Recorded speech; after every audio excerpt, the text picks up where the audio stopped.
আপনি আজ পর্যন্ত শুনেছেন কোন তাফসীর মাহফিলে গিয়ে কেউ ধর্ষিত হয়েছে?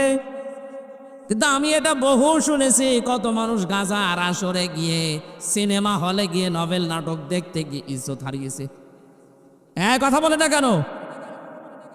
এই সমস্ত অনুষ্ঠানে কোনো বাধা দিতেন না, আরো বাধা দিতেন। আর কোরআন শুনে মানুষের চরিত্র পাল্টাবে, এটা আল্লাহর নির্দেশ। আর এখানে যত রকমের বাধা, নূহ আলাইহিস সালামের জামানায় যারা শুধু নিশ্চুপ ছিল, বাধা দেয়নি, আল্লাহ তাদেরকে কিন্তু পরবর্তীতে হেদায়েত দেওয়ার জন্য একটা সিস্টেম চালু করেছিলেন। কিন্তু যে মানুষগুলো মানে তো না, বাধা দিয়েছে, আল্লাহ তাদের জন্য লাং দিয়েছেন। এবার আলেম যারা আছেন তাদেরকে বলছি, খেয়াল করেন, 950 বছর পরে আয়াতটা নাযিল হচ্ছে। হযরত নূহ আলাইহিস সালামের ঘটনা আমাদের নবীকে আল্লাহ শোনালেন কেন? কারণ কিয়ামত পর্যন্ত নূহর জাতির মতো বহু এরকম জালেম দুনিয়ায় আসবে।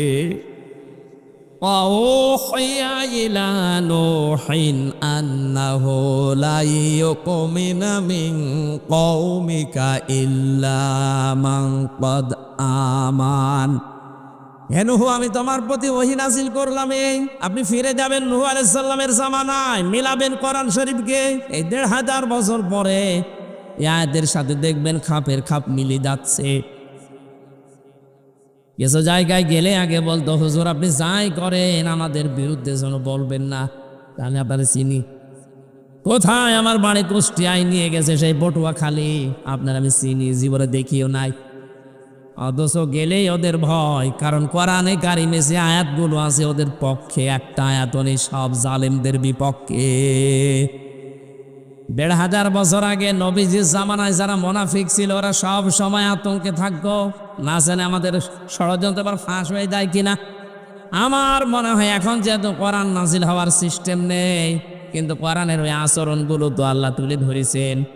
এখনো যারা দুনিয়াতে জালেম আছে, মুনাফিক আছে, ওরা আতঙ্কে থাকে। আমরা যা গোপনে করি ওটা আলেমরা আবার ফাঁস করে দেয় কিনা কোরআনের মাধ্যমে, এই কারণেই বাধা দেয়।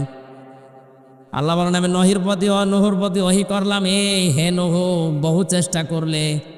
এখন যারা নিশ্চুপ ছিল তোরা তা না, কিছু মানুষ তো এখন তোমাকে চ্যালেঞ্জ দিচ্ছে যে আমাদেরকে আযাব দেখান। আমি আর সহ্য করতে পারি নাই। কারণ মানুষ যখন চ্যালেঞ্জ দেয় আল্লাহকে, আল্লাহ রাব্বুল আলামিন তখন গ্রহণ করে নেন। তিনি জানিয়ে দিলেন নূহকে, আন্নাহু লা ইউমিনা মিন কওমিকা, আপনার এই জাতির ভেতর থেকে আর কেউ ঈমান আনবে না। এই যে লা ইউমিনা, প্রশ্ন আসতে পারে, ইউমিনা মজারে বর্তমান, ভবিষ্যৎ, প্রেজেন্ট, ফিউচার। এর আগে লান যদি আল্লাহ দেন তাহলে অর্থ হয় বাংলায় যে কখনোই হবে না। হেদায়েত দেওয়ার একচ্ছত্র মালিকানা কার বলেন তো? কোন নবীকে আল্লাহ দিয়েছে? আরো জোরে বলেন। সেই নবীকে আল্লাহ জানাচ্ছেন যে আপনার জাতির আর কেউ ঈমান আনবে না।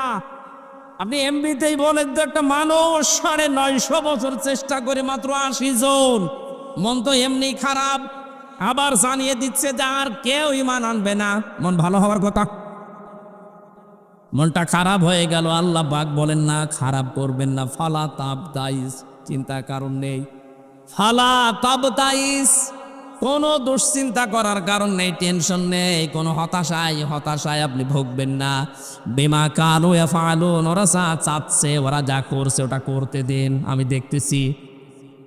আল্লাহ পাক ওই সময় নূহ আলাইহিস সালামকে আদেশ দিলেন, ওয়াসনাইল ফুলকা বিআয়ুনিনা ওয়া ওয়াহয়িনা ওয়ালা তুখাতিবনি ফিল্লাযিনা যালামু ইন্নাহুম মুগরাকুন। একটু ভালো করে শুনবেন।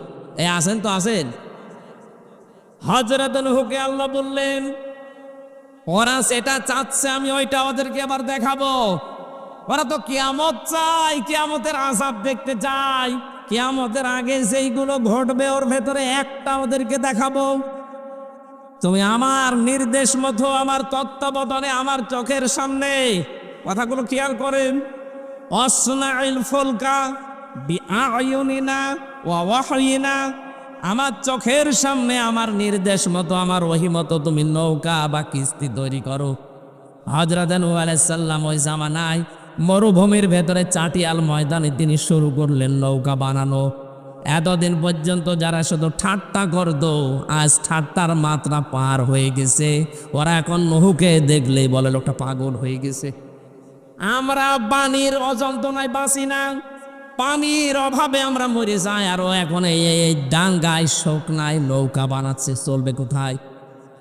উল্টা পাল্টা যখন এই কথাগুলো আসা যাওয়ার সময় দেশের নেতা গোছের লোক যারা তারা বলছিল, আল্লাহ বলেন ওয়াসনাউল ফুলকা, তিনি যখন নৌকা বানাচ্ছিলেন, ওয়াকুল্লামা মাররা আলাইহি মালাউম মিন কওমিহি সাখিরু মিন। এই যে মালাউন মানে নেতা, গোত্র প্রধান, এলাকার লিডার, এই মানুষগুলোই নৌকার পাশ দিয়ে গেলে শুধু ঠাট্টা বিদ্রোহ আর উল্টা পাল্টা টেটকারিপূর্ণ কথা বলতো। নবীর চা আছে ওটার রাগ কষ্ট আরো বেড়ে যেত। আল্লাহ রাব্বুল আলামিন নবীকে ডাক দিয়ে বললেন, ক্বালা ইন তাসখারু, ওদেরকে বলেন তোমরা যারা আমাদের এই নৌকা দেখে টিটকারি দেওয়া আরম্ভ করেছো, সময় একদিন আসবে। কোরআনে কারিমে আয়াতের ভেতরে আছে ফাইন্না নাসখারু মিনকুম কামা তাসখারুন, তোমরা যা করলে সময় আসবে আমরাও কিন্তু এইভাবেই তোমাদের ওপরে ঠাট্টা করব। আমার তো আয়াতটা পড়ার পরে 2024-এর 5 তারিখের আগস্টের পরের দিকে একটু খেয়াল এসেছে যে 15.5 বছর নূহ আলাইহিস সালামের সাথে ওর জাতির লোকেরা 950 বছর যা করেছিল, এই 15.5 বছরে আমার জাতির লোকেরা এই দেশের মুসলমানদের সাথে তাই করেছে। এই জালেমরা যখন সর্বশেষ এদেশে ইসলাম এবং আলেম মানুষ যারা আছে তাদেরকে নাম দিতে দিতে আর নাম পায়নি, তখন রাজাকার পর্যন্ত দিয়ে দিয়েছে। নামটাকে আল্লাহ পুরা পাল্টিয়ে জাতির জন্য একটা সম্মানজনক শব্দ, এমনকি তামাম দুনিয়ায় এই শব্দটা চলছিল রাজাকার রাজাকার। পাকিস্তানে পর্যন্ত স্লোগান দিয়েছে তুমি কে আমি কে, রাজাকার রাজাকার। এই শব্দটাকে ফেরি করে দাদাদের কথা মতো 15.5 বছরে হাজারো আলেমকে তারা জেলখানায় রেখেছে, গুম করেছে, খুন করেছে, হত্যা করেছে। আর কয়েকটা শব্দ তারা উল্লেখ করেছিল, একটা মৌলবাদ আর একটা এগুলো ওই দাদাদের তৈরি করা সূক্ষ্ম ষড়যন্ত্রের ফসল। এ সালেমদেরকে ওরা ওটা করতে পেরেছিল, এই জন্য ওরা সালেমদের প্রতি খুব খুশি। কিন্তু এই সালেমদেরকে এই কাজগুলো করানোর কারণে আল্লাহ পাক বলেন ওরা যেমন ঠাট্টা বিদ্রোহ করে, আপনি বলেন সময় কিন্তু আসবে আমরাও তোমাদের সাথে ঠাট্টা করব। আমাদের সেই সময় এসে গেছে। আল্লাহ পাক বলেন তৈরি করতেই থাকো, 3 তলা বিশিষ্ট নৌকা তৈরি হয়ে গেল। শিক্ষা নেবেন এখান থেকে। শুধু নৌকা শোনা না, এটা জীবনে বহুবার শুনেছেন। কোরআনে কারিমে আমি তাফসিরের আলোকে কথা বলছি। হযরত নূহ আলাইহিস সালাম যখন বানানো কমপ্লিট করলেন, ওই যে নেতা যারা, তাদের যারা দুষ্ট অনুসারী আছে, তাদেরকে টাকা পয়সা দিয়ে উদ্বুদ্ধ করে নূহ নবীর নৌকায় দিনে রাতে টয়লেট করে পরিপূর্ণ করে দিয়েছে। হযরত নূহ এবার ডাক দিয়ে বলেন, মাবুদ তুমি কি বললে? তুমি তো নিজেই বললে যে আমার নির্দেশ মতো আমার চোখের সামনে নৌকা বানাও। আমি তো ঠিক ওইভাবেই করেছিলাম, 3 তলা বিশিষ্ট। কি অবস্থা, 3 তলায় পূর্ণ করে ফেলেছে জাতির লোকেরা পায়খানা করতে করতে। আল্লাহ পাক বলেন, নূহ চিন্তা করার দরকার নেই, ওরা যা করেছে এর প্রতি যা করা লাগে তোমার টেনশন নেই, আমি নিজে দেখতেছি। এক বড়ি এটা এই তাফসিরের ভেতরে ইতিহাসটা আছে তাবারির ভেতরে, কিন্তু এটা দুর্বল। আমি শুধু শিক্ষার জন্য বলছি। কোন মানুষ যদি আল্লাহর নিদর্শন নিয়ে, আল্লাহর কোনো আইন নিয়ে ঠাট্টা বিদ্রোহ করে, উপহাস করে, যদি যন্ত্রণা দেয়, আমার আল্লাহ যে কি প্রতিশোধ নিতে পারে তার বাস্তব প্রমাণ নূহ নবীর এই নৌকা। এক বড়ি তার নাতিদেরকে বলেছে, সারা জীবন তোরা গেলি, আমি তো কোনো দিন নূহর নৌকায় টয়লেটে যেতে পারলাম না, আমার একটু নিয়ে যা। কেউ তো রাজি হয় না, কে তোরে নিয়ে যাবে আবার নিয়ে আসবে। বহু কষ্ট করে লাঠি ভর দিয়ে এদিক ওদিক করে গেছে। আল্লাহর ইশারা পা পিছলে গেছে পড়ে। হাতর মাতর দিয়ে বহু কষ্ট করে ওঠার পরে দেখে বয়স হয়ে গেছে 18 বছরের যুবতী। 70-80 বছরের মহিলা যদি এরকম বয়স পায়, ও বাড়িতে আসলে তাকে চিনবে কেউ? বলেন, কেউ তো চিনতে পারে না। কে আপনি? আমি তোমাদের দাদি। কিসের দাদি? পরিচয় নেওয়ার পরে যখন দেখা গেল যে হ্যাঁ, নহর নৌকা এ কাজ করলে মানুষ যুবতী হয়, এলাকার যত বুড়ো আছে এখন ওই পায়খানা নিয়ে আয়। শেষ পর্যন্ত তাফসিরে তাবারিতে লিখেছে 7 বার পর্যন্ত তারা পুরা নৌকা ধৌত করতে করতে ওইটা মিকেছে, কারণ সে একটু পায়, তার বয়স কমে যায়। আল্লাহ বলেন, নূহ, ওরা যা করেছিল ওটা আমি ওদেরকে দিয়েই পাল্টিয়েছি। কোন চিন্তা নেই যে 80 জন মাত্র ঈমান এনেছে, ওদেরকে তুলে নাও নৌকায়। এদিকে খেয়াল করেন, এই 15.5 বছর অনেক মানুষ দেখতাম বক্তৃতা দেওয়ার সময় বলতো, বিশেষ করে পালানো, উনি বলতো যে এই নৌকা নূহ নবীর নৌকার সমান। আপনি শুধু নাম বললেই হবে নূহ নবীর নৌকার মতো এটা। নূহ নবীর নৌকায় আল্লাহ বললেন, সাবধান নূহ, হে নূহ, এর ভেতরে তোমাকে তুলতে বললাম কাদেরকে? ফাসাউফা তা'লামুনা মাইয়াতিহি আযাবুন ইউখজিহি ওয়া ইয়াহিল্লু আলাইহি আযাবুম মুকিম হাত্তা ইযা জাআ আমরুনা ওয়া ফারাত তান্নুর ফাসলুফ কুলনা হামিল ফিহা মিন কুল্লিন যাওজাইনি ইসনাইনি ওয়া আহলাকা ইল্লা মান সাবাকা আলাইহিল কওলু ওমান আমান। একটু খেয়াল করেছো, আল্লাহ নির্দেশ দিচ্ছেন নূহ, পানি কিন্তু আসবে। এবার আমি আল্লাহর ভাষা যেটা ছিল তান্নুর, তান্নুর মানে চুলা থেকে পানি ওঠা, চুলা থেকে স্বাভাবিক ভাগে আগুন বের হয়, তাম দুনিয়ায় ওই সময় আগুনের পরিবর্তে পানি আল্লাহ তুলে দিলেন। পানির ফোয়ারা যখন আরম্ভ হয়েছে, উপর থেকে পানি পড়তেছে, পুরা এলাকা পানিতে থই থই। হযরত নূহ আলাইহিস সালাম এক বুড়িকে বলেছিলেন, বুড়ি মায়ে 80 জনের ভেতরে আপনিও একজন আছেন। গজব আসবে, বন্যা আসবে, তুফান আসবে, এই কথা বারবার বলতেন নূহ নবী জাতির কাছে। এটাও দুর্বল হাদিস, আমি শিক্ষার জন্য বলছি। তাওয়াক্কুল করলে কি হয় তার।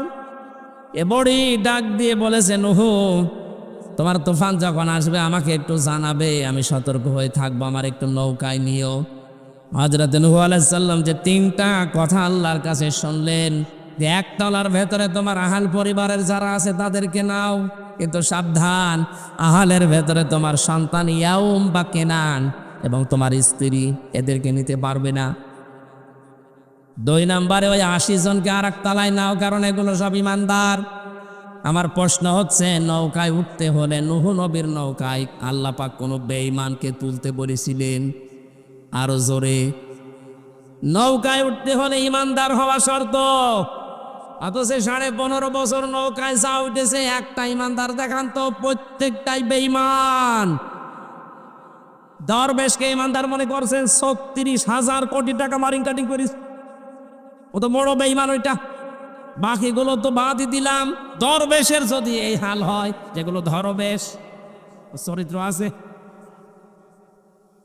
যারা কবিরা গোনা জানা শোনার পরে যখন করে, তখন তাদের কাছ থেকে আল্লাহ ঈমান তুলে নেয়। আপনি জেনা করা কবিরা গোনা জানেন, জেনে শুনে যদি জেনা করতে যান, যতক্ষণ জেনায় থাকবেন, চুরি করা কবিরা গোনা জানেন, যতক্ষণ চুরিতে থাকবেন ওই সময় ঈমান বের হয়ে চলে যায়। তাহলে ঈমান যখন না থাকে মানুষ তখন কি? বেঈমান। বলেন বলেন, ঈমান যখন না থাকে মানুষ তখন কি? যতক্ষণ আপনার অপরাধ থেকে বিরত না হবেন ততক্ষণ আপনার ঈমান আসবে না। আপনি 15.5 বছরের জুলুম একটাও কবিরা গুনাহ, এই জুলুম থেকে আপনি এখনো পর্যন্ত পিছপা হননি। যতক্ষণ পর্যন্ত জুলুম থেকে বিরত না হবেন ততক্ষণ আপনার কাছে ঈমান আসবে না। আরো জোরে বলেন, তাহলে ঈমান যদি না আসে আপনি কি? তাহলে এই বেঈমানদেরকে কোন কারণে আপনি নৌকায় তুললেন? বাবা নৌকা বানিয়েছিল বেশ ভালো করেই, আপনি যদি দেখে দেখে ইমানদার মানুষকে তুলতেন। হাহাল পরিবারের ভেতরেও 2 জন ছিল বেঈমান, একটা ছেলে আর একটা বউ। এই জন্য আল্লাহ বলেন ওদেরকেও নেওয়া যাবে না। চিন্তা করে দেখেছেন নূহ নবীর নৌকায় উঠতে হলে কি পরীক্ষা দেওয়া লাগে? নিজের আপন ছেলেকেও আল্লাহ নিতে দেয়নি। নিজের স্ত্রীকে নিতে দেয়নি, বলে তোমার আহাল পরিবারকে তোলো, কিন্তু ছেলে আর বউ এগুলো যেহেতু জালেমদের দোসর, ওদেরকে বাদ দাও। 3 নম্বরে পশু পাখি জোড়া জোড়া একটা একটা করে তুলতে থাকো। আমার শিক্ষা দেওয়ার বিষয় এখানে এইটা, আল্লাহ পাক এই যে নূহ নবীর নৌকাতে সালেম বাদ দিয়ে সব ইমানদার, আহাল পরিবারের ভেতরে 2 জন সালেম ছিল, তাদেরকে বাদ দিয়ে শুধু পরিবার, এবং এই যে আল্লাহর সৃষ্টি জগতের ভেতরে জোড়া জোড়া তুলে নিয়ে যখন নৌকা চলতে থাকবে, হযরত নূহ সামনের দিকে তাকিয়ে দেখলেন আল্লাহ কোরআনে দিয়েছেন ওয়াহিয়া তাজরি বিহিম ফি মাউজিন কাল জিবাল, বিশাল পাহাড়ের মতো ঢেউ আসতেছে একটা একটা করে নৌকার দিকে। কারণ নৌকা যেহেতু আল্লাহ পাকের নির্দেশ মতো নূহ নবী বানিয়েছে, তার নির্দেশে তার ওহির কারণে, এই জন্য যত বড় ঢেউ আসুকে ঢেউ থেকে বাঁচাবে কে? আরো জোরে বলেন। ওই সময় আল্লাহর নিদর্শনের নাম ছিল নৌকা, কিস্তি। কথা বলা লাগবে। এখন আল্লাহর নিদর্শনের নাম কি? এখন তো আর নৌকা নেই, এখন এই পৃথিবীতে আল্লাহর নিদর্শনের নাম এই কোরআন। আল্লাহ বলেন এই পৃথিবীতে জুলুমের, শিরকের, অত্যাচারের যত বড় বড় ঢেউ আসুক না কেন, এটা চলতে থাকবে। সুতরাং এই নৌকার সাথে থাকো। অকলার কাবু ফিহা বিসমিল্লাহি মাজরিহা ওয়া মুরসাহা ইন্না রাব্বি লাগফুরুর রহিম। এখানে চড়ে বসো আর এই কথা বলে নৌকাটা ছেড়ে দাও। এর গতি, এর স্থিতি সব আল্লাহর নামে। আমরা এই দেশে যারা আল্লাহর এই নৌকা, এই কোরআনে কারিম, এই নিদর্শন, এটার চাইতে বড় নিদর্শন এখন দুনিয়ায় আছে। এটা যারা কায়েম করতে চাচ্ছে, আমাদের যারা দায়িত্বে আছে, এই দেশে একামতে দিনের যারা দায়িত্বে আছেন আমাদের, আমরা তাদেরকে নৌকার মাঝি মনে করি, কোরআনে কারিমের তাদেরকে দায়িত্বশীল মনে করি। আমরা তাদের হাতে সঁপে দিয়েছি আমাদেরকে। আমাদের কাজ নেই, আমরা ওই আহাল এবং ইমানদার 80 জন, এবং এই যে আল্লাহর যে সৃষ্টি জগতের ভেতরে জোড়া জোড়া নিতে বলেছিলেন, এগুলোর মতো আমরা নৌকায় উঠে বসে আছি। বাকি নৌকার যিনি বইটা ধরে আছে তিনি সরাসরি আমাদের আল্লাহ। নূহ আলাইহিস সালামকে আল্লাহ বললেন নৌকা ছাড়ার সময় এই কথা বলো যে এর গতি, এর স্থিতি, মাজরেহা ওয়া মুরসাহা, এর যে গতি, যত গতিতে যে সময় চলতে চায় একে চলতে দাও। আজ ইসলামী আন্দোলন বাংলাদেশে একামতে দিনের দায়িত্বে যারা আছে, এর গতি কিন্তু বিশাল গতি চলতেছে। মাত্র 15 জন মানুষ চাইতো এই দেশে ইসলাম কায়েম হোক, অথচ আগস্টের 5 তারিখের পর থেকে আমি সেপ্টেম্বরের 28 তারিখ পর্যন্ত একটা রিপোর্ট পেয়েছিলাম, আন্তর্জাতিক একটা রিপোর্ট। এই দেশে 100 জনের 58 জন মানুষ ওই সময় চাইতো যে দেশে ইসলাম কায়েম হোক। এখন সংখ্যা আরো বেড়ে গেছে। সুতরাং এর গতি যেভাবে চলতে চলতে দেন। অমর সাহা, এর স্থিতি মানে কোথায় কোথায় থামবে এটা আপনার চিন্তা করার দরকার নেই। এর যে কর্মসূচি দেওয়া দরকার, এর সংস্কার করার জন্যে, এর সংশোধন করার জন্য যে রূপরেখা দেওয়া দরকার, এগুলো যারা দায়িত্বে আছে নৌকার বইটা ধরে ওনারা দিচ্ছে। আজকে আমিরে জামাত 41টা রাষ্ট্র সংস্কারের জন্য রূপরেখা অলরেডি দিয়েছে। আমরা যারা এই দেশে একামতে দিনের খাদেম হিসাবে কাজ করছে, আমরা নৌকায় উঠে বসে আছি। বাকি ওনারা যখন যে গতিতে চলবে, যেখানে যেখানে থামতে চাইবে, জান মাল নিয়ে আমরা ওখানে লাফিয়ে পড়বো ইনশাআল্লাহ।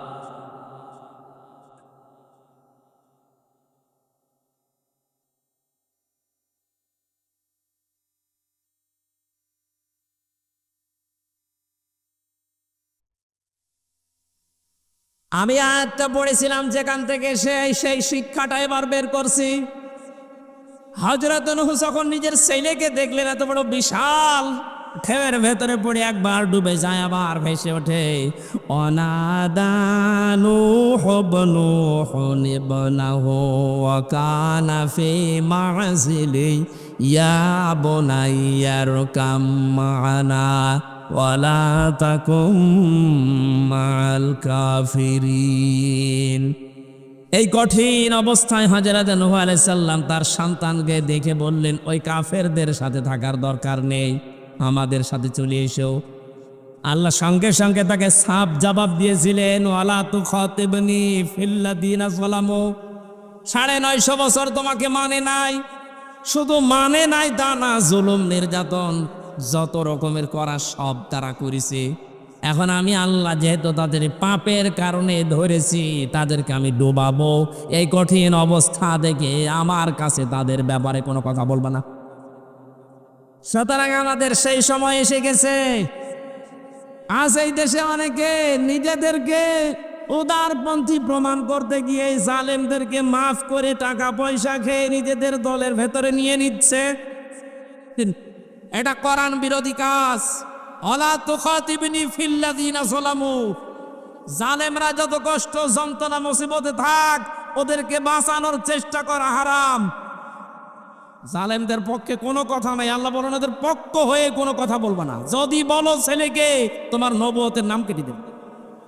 আল্লাহ যদি এ কথা হাজার হাজার বছর আগে নূহ আলাইহিস সালামকে বলতে পারে যে জালেম যারা, ছেলে হোক বউ হোক দলের লোক হোক, কথা বলা যাবে না তার পক্ষে, সে সময় এখন আসে না। সারা বাংলাদেশে জালেমদের একই অবস্থা। ওরা এখন একটু টাকা পয়সা যায় এতদিন কামিয়েছে, ওইটা বিভিন্ন মানুষকে দিয়ে দলে ভেড়ার চেষ্টায় আছে। না, জালেমদের কোনো ক্ষমা নেই, ওদের তালিকা করে টাঙিয়ে যাবেন। কোন জালেম যেন প্রতিষ্ঠা না পায় কিয়ামতের আগে এই দেশে। কথা বলেন। আল্লাহর আয়াত ওভারটেক করে কাজ করেন, আবার কপাল পড়বে। ইন্না রাব্বি লাগাফুরুর রহিম। হযরত নূহ আলাইহিস সালাম বললেন, আমার রব রহিম গফুর। কেন বললেন? কারণ ওই যে নৌকা বানানো থেকে শুরু করে পর্যন্ত অনেক ত্রুটি বিচ্যুতি হয়তো হয়ে যেতে পারে। ইসলামী আন্দোলনে আল্লাহ আমাকে অনেক দয়া মায়া করে নিয়ে এসেছে, কারণ বহু মানুষ আমার মতো তারা দিন কায়েমের আন্দোলনে নেই। দিন কায়েমের জন্য আন্দোলন করা নফল না ফরজ? এই ফরজ কাজে আল্লাহ অনেককে আনে নাই, আমাকে এনেছে। আমি যে চেষ্টা করছি, যে কর্ম করছি, এর ভেতরে ভুল ত্রুটি থাকা মানুষ হিসাবে স্বাভাবিক। এই জন্য উনি আল্লাহকে কি সুন্দর নাম দিলেন, ইন্না রাব্বি লাগাফুরুর রহিম। আমরাও সব সময় এই দোয়াটাই পড়ি, আল্লাহ কাজকর্ম করছি যা, হয়তো চেষ্টা চালাচ্ছি, ভুল ত্রুটি হয়ে যেতে পারে, গফুর আর রহিম নামের খাতিরে আমাদের মাফ করে দাও। বলেন আমিন। আমার কথার অর্থ কি বোঝা যাচ্ছে? আমরা যেহেতু কেউ এই দেশে এই পৃথিবীতে কোরআনের মালিক না, আমরা সব কোরআনের খাদেম। জীবনের শেষ দিন পর্যন্ত চেষ্টা চালিয়েই যেতে হবে কি করে আল্লাহর বিধানের জমিনে কায়েম করা যায়। 53 বছর তো আপনারা দেখেছেন, বাবা চালিয়েছে, স্বামী চালিয়েছে, চাচা চালিয়েছে, ভাবি চালিয়েছে, বউ তো চালালো। এখন শুধু দেখতে বাকি আছে কোরআন দিয়ে দেশ চললে কেমন দেখা যায়।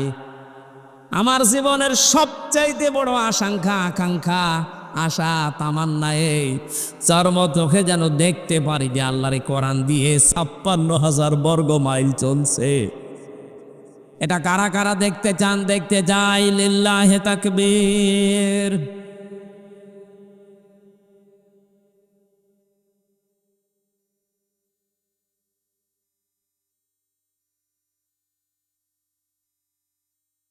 আলহামদুলিল্লাহ ভাই।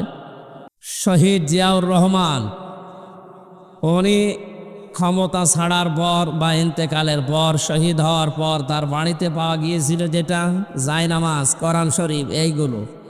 আরে 15.5 বছরে যা শুনতাম যে উনি নাকি ঘুম থেকে উঠে জায়নামাজ খোঁজে, সেটা তো কেউ পায়।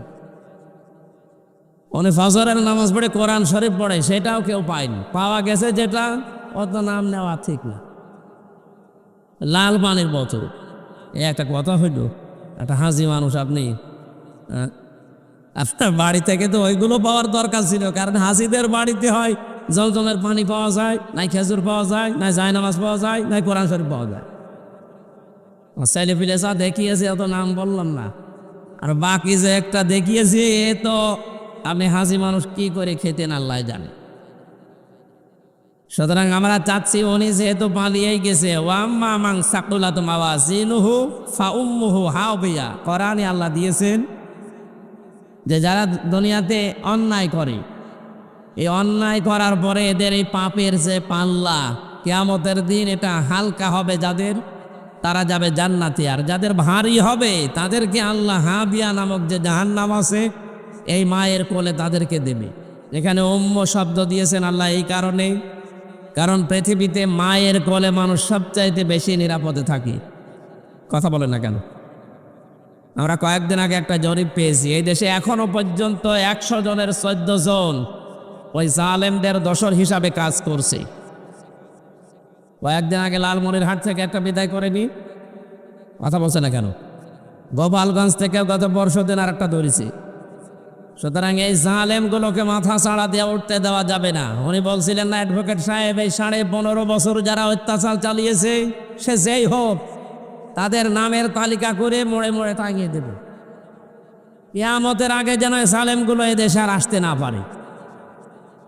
কারণ এরা আল্লাহর মামলার আসামি। আর মায়ের কোলে মানুষ নিরাপদে থাকে, তাদের মা যেহেতু চলেই গেছে আপনারাও চলে যান, নিরাপদে থাকবে। থাকবেন কি করে? এমপি সাহেব বলছিলেন না উনি ওখানেও নেই। আরব আমিরাতে 14 ঘন্টা প্লেনে বসা ছিল, ঢুকতে দেয়নি ওই দেশে। বলে না, ও গজব আমরা নেব না। আবার পাঠিয়েছে স্বামীর কাছে, থাক ওখানে পড়ি। আমরা চাই আপনারা যারা নিরাপদে থাকতে চান চলে যান। এই দেশে মাথা বের করলে কিন্তু ধরা খাবেন দরবেশের মতো। আশা করছে আপনারা মায়ের কোলেছে নিরাপদে থাকবেন যতদিন কিয়ামত না হয়। কথা বলেন না কেন? আল্লাহর মামলার আসামি আমরা দেখতে চাই না। 1400-1628টা চেয়ারে যারা ছিল প্রত্যেকে আল্লাহর মামলার আসামি। কারণ এরা ডাইরেক্ট ইনডাইরেক্ট সব আল্লাহ, রসুল এবং কোরআনের বিরুদ্ধে। আপনি তাকান, 14 জায়গায় অনুমতি নেওয়া লাগবে কোরআনের অনুষ্ঠান করতে। কোন কারণে? ডক্টর মোহাম্মদ ইউনূস ক্ষমতা যেই দিন নিয়েছেন, জনগণ তাকে দিয়েছে, তার 2 দিন পরেই তিনি ঘোষণা দিয়েছেন এদেশে হিন্দুদের এই যে পূজা চলছে, এখন চলছে না, কোনো অনুমতি নেওয়া লাগছে? সুতরাং অন্যান্য ধর্মীয় অনুষ্ঠান যেভাবে অনুমতি নেওয়া লাগে না, এই দেশে মুসলমান 96%, এদের কোরআনের অনুষ্ঠান হবে, কোনো অনুমতি লাগবে না। কয়েকদিন আগে বাংলাদেশের দায়িত্বে যিনি আছেন গোয়েন্দা বিভাগের প্রধান আমাকে কল দিয়েছিল, বলছে হুজুর যেই ফোর্সে কোরআন কথা বলেছে আপনি ওই ফোর্সে কথা বলবেন, কোনো বাধা নেই। 56,000 বর্গ মাইল উন্মুক্ত, কোনো জায়গায় যদি কেউ বাধা দেয় আর কোনো অনুমতি নেওয়া লাগবে না, শুধু তার নাম, ঠিকানা, বাবার নাম এগুলো দেবেন, ওর ঠ্যাং ভেঙে ফেল। আমি বললাম স্যার আপনি এতদিন ছিলেন কোথায়? বলছে হুজুর আমি নতুন দায়িত্ব পেয়েছি, আমার বাড়ি আপনাদের রংপুর বিভাগে, তার বাড়ি আমি ছিলাম নাম বললাম না, দায়িত্বে আছেন। উনি বলছে আমি মুসলমান, মুসলমানের যা কাজ আমি তাই করবো ইনশাল্লাহ। আমরা এটাই চাই। কথা বলে না কেন? আগে সব জায়গায় শুধু আলোচনা চলতো বাবার। কার আলোচনা চলতো? আমি যে এই বাংলাদেশের 36টা জেলায় কথা বলতে পারতাম না, এটাও নাকি ওনার বাবার স্বপ্ন ছিল। আমি কথা বলতে পারি না, এই দেশের 64 জেলা 36টা জেলা আমার ঢুকতে দিত না, বলতে এটা আমার বাবার স্বপ্ন ছিল এই কারণে। যাক, স্বপ্ন দোষ এখন বন্ধ হয়ে গেছে, এখন আর কোনো স্বপ্ন দেখার দরকার নেই। কিয়ামত পর্যন্ত আপনারা স্বপ্ন দেখা লাগবে না ইনশাআল্লাহ। আমাদের স্বপ্ন যারা দেখিয়েছে আমরা এদেশকে তাদের স্বপ্ন অনুযায়ী সাজাবো। শহীদ আবু সাইদ, শহীদ মুগ্ধ, কথা বলে ঠিক কিনা? এই জন্য বলছিলাম 14 জায়গায় অনুমতি না।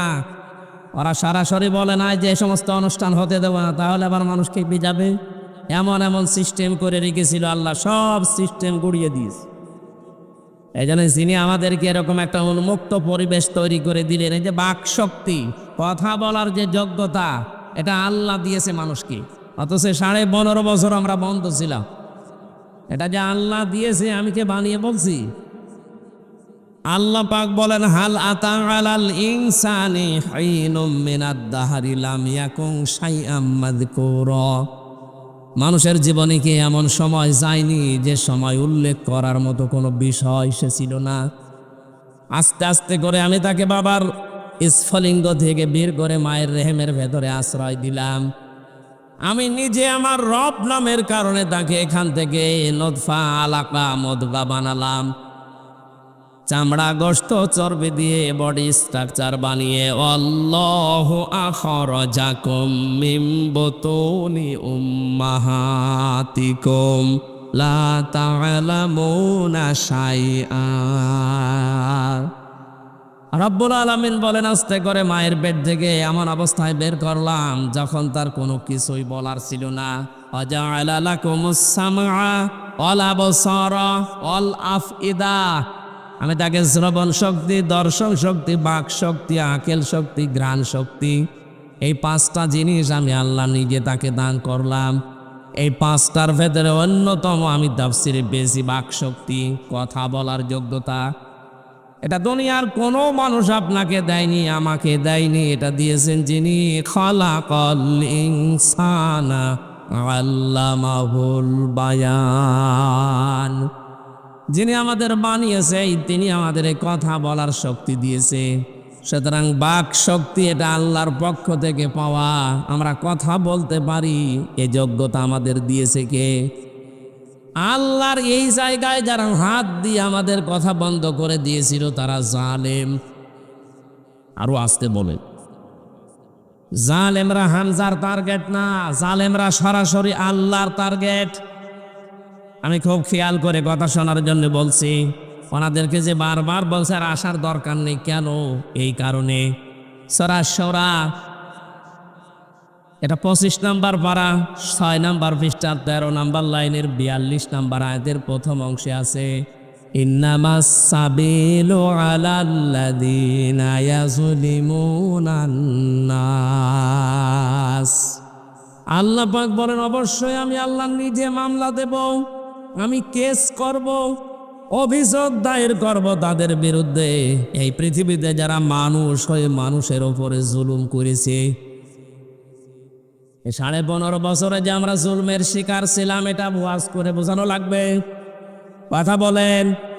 সুতরাং আমরা মাজলুম, আমরা নিজেরাই সাক্ষী দিচ্ছি আমরা জুলমের শিকার। জুলুমের শিকার যারা হয় তারা হয় মাজলুম, জুলুম যারা করে তারা হয় জালেম। কথা বলে। আমরা এদেশের 18 কোটি মানুষের মাত্র কিছু মানুষ বাদ দিয়ে বাকি সবাই ছিলাম মাজলুম। তার দলের লোকও ছিল অনেকে মাজলুম। সুতরাং যারা জুলুম করেছিলেন তারা যেহেতু জালেম, আল্লাহ বলেন আমি নিজে জালেমদের বিরুদ্ধে মামলা দেব। যিনি পালিয়েছে 1900-1628টা চেয়ারের সবাই এবং ছোটখাটো পাতি, ওই যে অ্যাডভোকেট সাহেব বলছিলেন যে কেস মামলা দিতেই থাকে বিনা কারণে। যারা মানুষের উপরে জুলুম করেছেন, হয়রানি করেছেন, সবাই আল্লাহর মামলার আসামি। মামলার বাদী যত বড় হয় কেস তত কঠিন হয়। এই কথা বলে না কেন? আমি যে 3টা বছর জেলে ছিলাম, আমার মামলার বাদী যদি এরকম কোনো সলিমদ্দি হতো, কয় টাকা লাগবে? আমি তো আকেশ গ্রুপে ছিলাম, যা লাগে দিয়ে 2 দিনেই বের হয়ে চলে যেতে পারতাম। কিন্তু মামলার বাদী এমন জন, শেখের বেটি, কয়েকদিন আগে আমার মামলা যদিও সব খারিজ হয়ে গেছে, সবগুলো ঢিসমিস করে দিয়েছে বিচারপতি নিজে। এইভাবে মামলার নথিপত্র দেখে বলছে কি দেখে বিচার করব, এর ভেতরে কোনো মাল নেই, ছেড়ে ফেলে দিল। ঠাকুরগাঁওবাসী যেটা বোঝাতে চাচ্ছিলাম, মামলার বাদী যেহেতু বড়, এই জন্য আমার মামলার জামিন এতদিন দেরি হয়ে গেছে। আল্লাহ নিচে বিচারপতি নিচে মামলা দায়ের করবে। আপনি ভাবেন তো এদের জামিন হওয়া সম্ভব? তাহলে জালেমদের এই দুনিয়াও শেষ। যে অবস্থা এখন তৈরি হয়ে গেছে বাংলাদেশে, চট করে ঢুকে পড়ার পরিবেশ এখন আর নেই। কারণ হাজার হাজার না লক্ষ কোটি আবু সাইদ এখন রেডি হয়ে আছে। আপনি চট করে ঢুকবেন, ও ফট করে আয়না ঘরে ঢুকিয়ে দেবে। যেহেতু আয়না ঘর এখনো জাদুঘর হিসাবে রেখে দেওয়া হচ্ছে, উপদেষ্টার ভেতরে একজন বলেছে যে আয়না ঘরগুলো আমরা জাদুঘর হিসাবে রাখবো। পৃথিবীর মানুষেরা এখানে আসবে ভিজিট করার জন্যে, পৃথিবী মানুষ জানবে যে এই দেশে একজন জালেম ছিল। আর রেখে দেন। আমি নিজেও 10 দিন ছিলাম, আমি জানি এটা কোনো ভয়ঙ্কর জায়গা। সুতরাং বাস্তবতা এটাই, আপনাদের দুনিয়া শেষ। এ বাংলাদেশে আপনাদের আর সেরকম পরিবেশ কিয়ামতের আগে তৈরি হবে না। আর আখেরাত তো শেষই, কারণ জালেমদের বিপক্ষে হামজানা সরাসরি আল্লাহ। এজন্য ছোটখাটো এবং মাঝারি ধরনের জালেম যারা আছেন এখনো, যদি এখনো পর্যন্ত বড় জালেমদের সাফাই গেতে থাকেন, তাদের পক্ষে কোনো কথা বলেন, আজকের তেলাওয়াত কিন্তু আয়াতে ওই কথাগুলো আছে, তারাও আল্লাহর টার্গেট। কারণ জালেমদের বিপক্ষে যেহেতু আল্লাহ নিজে সরাসরি, সুতরাং আল্লাহর বিরুদ্ধে আপনি যেতে পারেন, আপনি সংশোধন হবেন এবং থামবেন। যে আল্লাহ আমাদেরকে উন্মুক্ত পরিবেশে কথা বলার মতো এই যে সিস্টেমগুলো আমাদেরকে হাতে এনে দিলেন, বলেন আলহামদুলিল্লাহ। দরুদ আর সালাম পড়ছি আমাদের নবী মুহাম্মদ রাসূলুল্লাহ সাল্লাল্লাহু আলাইহি ওয়াসাল্লামের প্রতি। 2024 সালের 5 আগস্টের যে বিপ্লব, এরপর থেকে আমার কেন জানি মনে হচ্ছে বাংলাদেশকে আল্লাহ ইসলামের জন্য উর্বর করে দিয়েছে।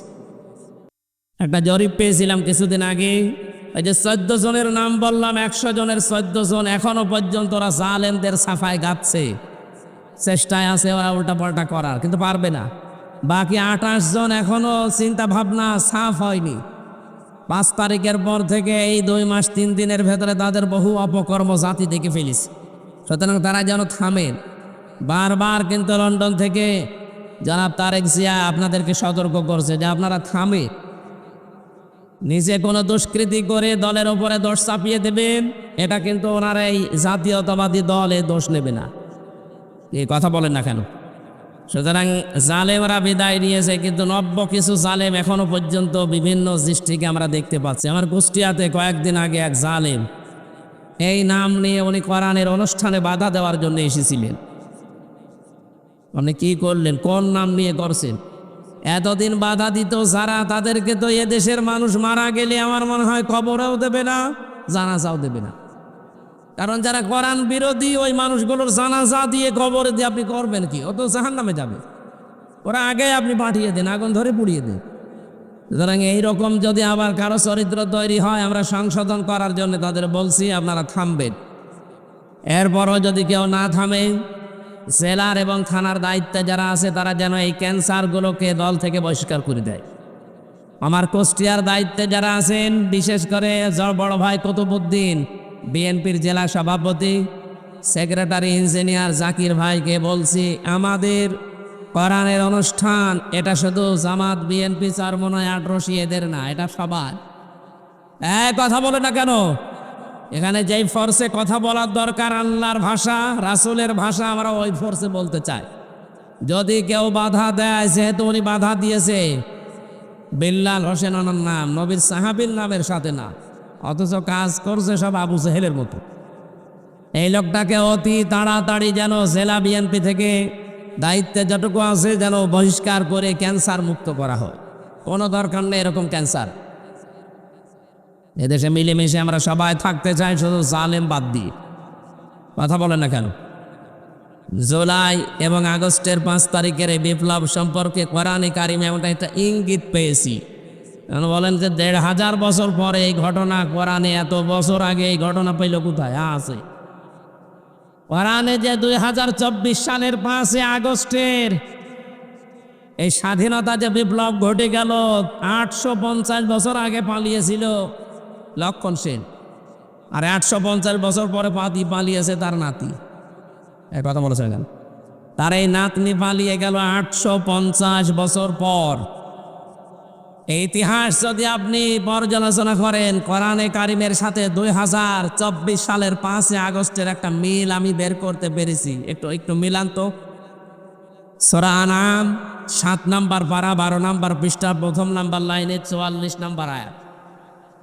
আল্লাহ রাব্বুল আলামিন বলেন, ফালাম্মা আনাসু মা যুক্কিরু বিহি ফাতাহনা আলাইহিম আবওয়াবা কুল্লা শাইইন হাত্তা ইযা ফারিহু বিমা উতু আখাযনাহুম বাগতাতান ফাইযা হুম মুবলিসুন। বলেন আল্লাহু আকবার।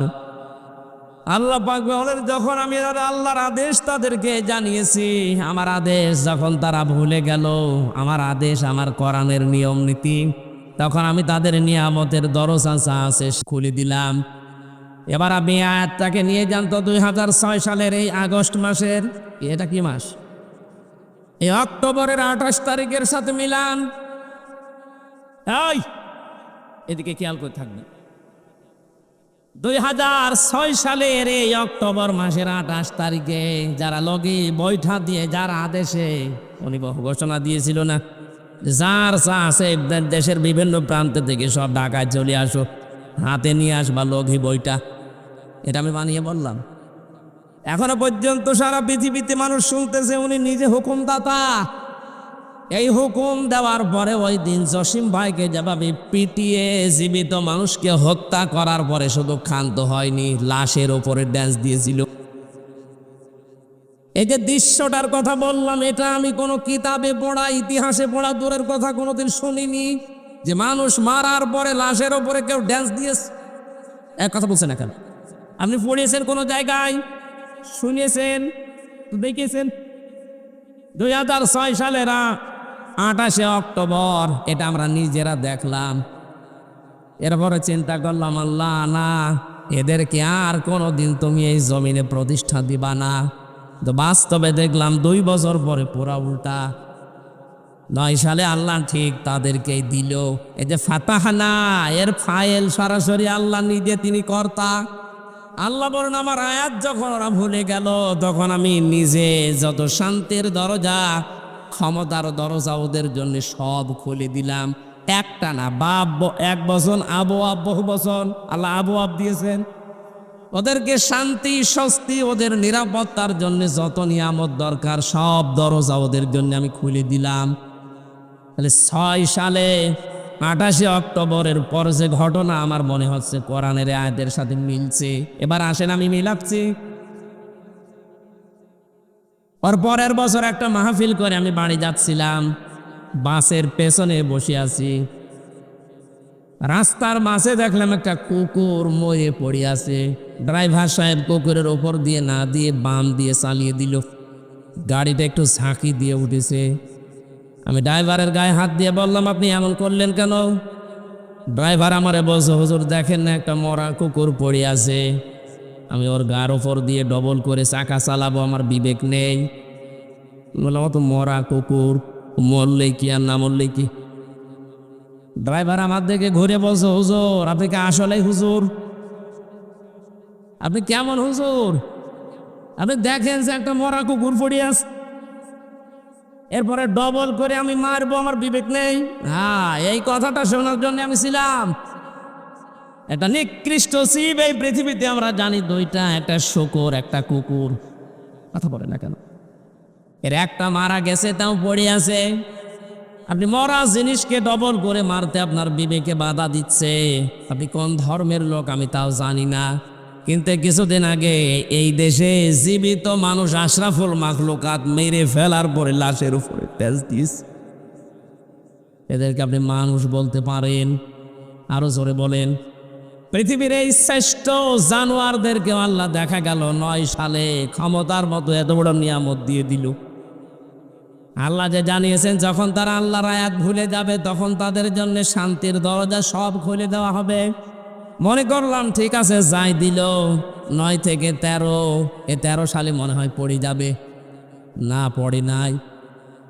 আবার দেখলাম 18 সালে মনে করলাম পড়ে যাবে, না পড়ে নাই।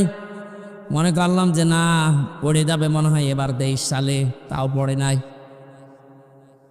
24 সালের কিছুদিন যেতে না যেতে নিজে পরের শব্দের দিকে তাকাবেন।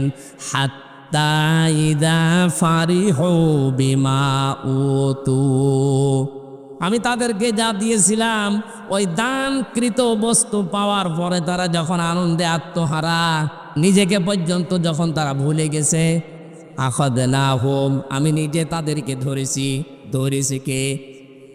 এদেশের ছাত্র জনতাটা উপলক্ষ মাত্র, ধরেছে সরাসরি আল্লাহ। আখাযনাহুম, যারা আলেম আছে জিজ্ঞাসা করেন, ফাইল কর্তার সরাসরি আল্লাহ নিজে। আল্লাহ বলেন আমি নিজে ধরলাম তাদেরকে বাগতাতান, আকস্মিক ভাবে। এখন এমন এমন হঠাৎ করে ধরেছি যে দুপুরের খাবার খাওয়ারও সময় পাইনি, চিন্তাও ছিল না যে আমি খেতে পারবো না। কি সব করে আনন্দ করে রান্না করে বসেছিল যে আমি খাবো, আল্লাহ খেতে দেয়নি, যে বাগতাতান দিয়েছেন। শুধু এতটুকু আল্লাহ শেষ করেননি, ফাইদা হুম মুবলিসুন, আল্লাহ বলেন এমন ভাবে ধরলাম যে তারা নিরাশ হয়ে গেল, আর কোনো পথ পায়নি। বলে যে যাবে যে আমি পালাচ্ছি সে সময়ও পাইনি। এরপরে যতগুলো জালেমকে ধরা হচ্ছে সবার মুখের দিকে তাকাবেন, এই যে দরবেশ থেকে শুরু করে প্রত্যেকটা, একটারও চেহারা আর আগের মতো নেই, সব নিরাশ হয়ে গেছে, সব হতাশ। ১,৫০০ বছর আগে আয়াতটা নাযিল হয়েছে, অথচ আমার মনে হচ্ছে ২০২৪ সালের ৫ তারিখের পরে আয়াতটা আল্লাহ নাযিল করল। আপনি মিলান তো, খাপের খাপ মুমতাজের বাপ, মিলে যাচ্ছে না? সুতরাং আমাদের উপরে রাগ না করে নিজের অপরাধের জন্য বারবার ফিরে আসেন আল্লাহর দিকে। আমরা ধরি নাই, ছাত্ররা ধরে নাই, আল্লাহ নিজে ধরেছে ছাত্রদেরকে দিয়ে। নাই তো বিএনপি জামাতের মতো এত বড় বড় রাজনৈতিক দলে 15.5 বছরে কুল কেনারাও করতে পারে নাই। তো যখন পাপে খাপের খাপ একেবারে পাপ পরিপূর্ণ হয়ে গেছে, এই তথ্যটা আছে সূরা আলে ইমরান 4 নম্বর পারার 12 নম্বর পৃষ্ঠা 6 নম্বর লাইনের 178 নম্বর আয়াতে, ওয়ালা ইয়াহসাবান্নাল্লাযীনা কাফারু আন্নামা নুমলি লাহুম খায়রুল লিআনফুসিহিম ইন্নামা নুমলি লাহুম লিয়াজদাদু ইসমা ওয়ালাহুম আযাবুম মুহিন। বলেন আল্লাহু আকবার। আল্লাহ বলেন কাফেররা ধারণা করতো এই ক্ষমতা, এত অত্যাচার, জুলুম, নির্যাতন, পৈশাচিক আচরণ করার পরও যে আল্লাহ আমাদের দিল, এটা মনে হয় ভালোবেসে দিয়েছে। আল্লাহ বলেন না, আমি ভালোবেসে দেইনি। 9 সালের পরে 13 সাল, এরপরে 18 সাল, এরপরে 24 সাল বারবার ছাড় দিয়েছি একটা কাজের জন্যে, লিয়াজদাদু ইসমা, আমি চাই ওদের পাপ পরিপূর্ণ হয়ে যাক। এটা যে পরিপূর্ণ হয়েছে তার প্রমাণ আয়না ঘর। আপনি শুধু নাম শোনেন, এটার বাস্তব কি জানেন? মাটির নিচে কোনো আলো বাতাস নেই, একটা জীবিত মানুষ কবরের মতো জায়গায় 1 দিন 2 দিন 5 দিন না, 8 বছর 10 বছর একাধারে পড়ে আছে। তাও সাধারণভাবে ফেলে রাখলে তো হয়। আমি তো নিজেও ছিলাম 10 দিন, আমি 10 দিনে যে কষ্টটা পেয়েছি। ব্যারিস্টার আরমান ছিল 8 বছর, আমান আজমি ভাই ছিল 10 বছর। 14 বছর পর্যন্ত আছে এরকম মানুষ আমি পেয়েছি। এই ঠাকুরগাঁও বাড়ি, ওই যে তেঁতুলিয়া, পঞ্চগড়ে বাড়ি, তেঁতুলিয়া ওইদিকে বাড়ি। লোকটাকে আমি দেখেছিলাম। আমার সাথে যিনি ছিলেন মাওলানা মুফতি ফখরুল ইসলাম, উনি আমাকে মাঝে মাঝে বলতেন, হামজা ভাই, এটা আমার হাতের পার ভেতর দিয়ে হাত চালিয়ে দেয় এইভাবে, এর ভেতরে হাত দিয়ে সামনে লোহার যে রডগুলো দেওয়া আছে খাঁচা করা, ওর সাথে হাত দিয়ে আমার হাতের সাথে হ্যান্ডকাপ লাগিয়ে দেয়। 2-5 মিনিট 10 মিনিট পরে খুলে দেন না, মাসের পরে মাস ওইভাবে থাক। খালি দিনে 24 ঘন্টায় 1.5 মিনিট 2 মিনিট সময় দিত টয়লেট করার জন্য। আপনি বলেন কোন মানুষ এরকম আচরণ করতে পারে? এর সাথে যারা জড়িত ছিল, যাদেরকে দিয়ে এটা করিয়েছে, ও হাজী সাহেব জানতো না? উনি সব জানতো যে ইলিয়াস আলী কোথায় আছে, উনি সব জানতো ব্যারিস্টার আরমান কোথায় আছে, আমান আজমি কোথায় আছে, কি অবস্থায় আছে, উনি তাও জানতো। আর ওখানে যারা ডিউটি করতো, আমার মাঝে মাঝে চিন্তা হতো, আল্লাহ, এই মানুষগুলো তো মানুষ, এরা বাড়ি যে ঘুমায় কি করে? যে আচরণ করে আমাদের সাথে, পচা ছোলা দেয় সকালবেলা নাস্তায়, দুপুর বেলা মনে হয় খাবার মাখিয়ে দিয়েছে, পারলে খান না পারলে না খান।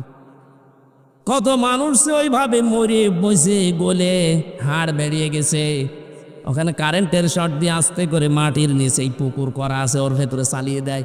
আমাকে বারবার রিমান্ডে জিজ্ঞাসা করে করে দেখিয়েছে। যে এরকম আমরা হাড় গোড় এই পুকুরের ভেতরে ফেলি।